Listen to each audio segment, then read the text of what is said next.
Pegang bukti rahasia, Peggy bikin jenderal polisi tak berkutik kasus Vina.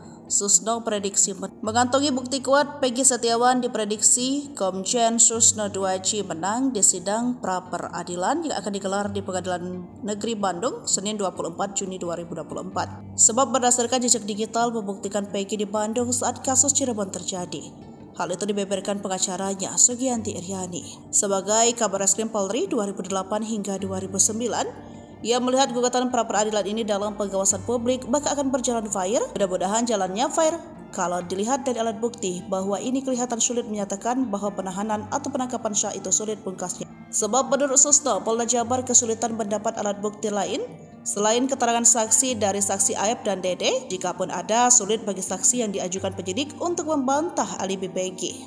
Lalu alat bukti juga lemah, tercatat ada 4, yakni pertama visum lemah karena visum tidak menyebut Peggy sebagai pelaku, sementara putusan pengadilan butuh penegasan nama. Kedua, sidik jari Peggy Setiawan yang menempel di alat bukti yang digunakan untuk melakukan kejahatan dan roda paksa ini sulit didapat. Lalu ketiga, adakah CCTV ini juga sulit didapatkan? Adakah alat bukti yang tinggal di dalam HP di mana posisi Peggy pada 27 Agustus 2016 ini sulit didapatkan?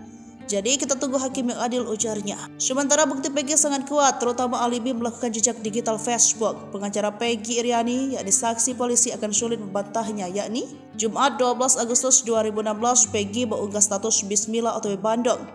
Dewekan Cat sendirian pun kuat. Kedua, Rabu 17 Agustus 2016 Peggy mengunggah status mengais rezeki di kota orang. Hashtag kalau lo punya mimpi gak boleh malas. Ketiga, Rabu 24 Agustus 2016 Peggy mengunggah status lupa suasana kampung halaman. Keempat, pada Kamis 1 September 2016 Peggy dalam statusnya mengaku difitnah. Ya Allah, saya gak tahu apa-apa tentang masalah ini. Kenapa saya kena getahnya? Cobaan apa yang engkau berikan begitu berat ya Allah? Status ini diunggah usai mendapat kabar dari Kartini ibunya rumahnya di Cirebon digeledah polisi. Selasa 30 Agustus 2016, Peggy menegaskan dirinya tak terlibat dan tidak tahu dengan kasus itu karena sejak awal Agustus sudah berada di Bandung. Kelima, Sabtu 10 Desember 2016, Peggy mengunggah status Yeh pulang.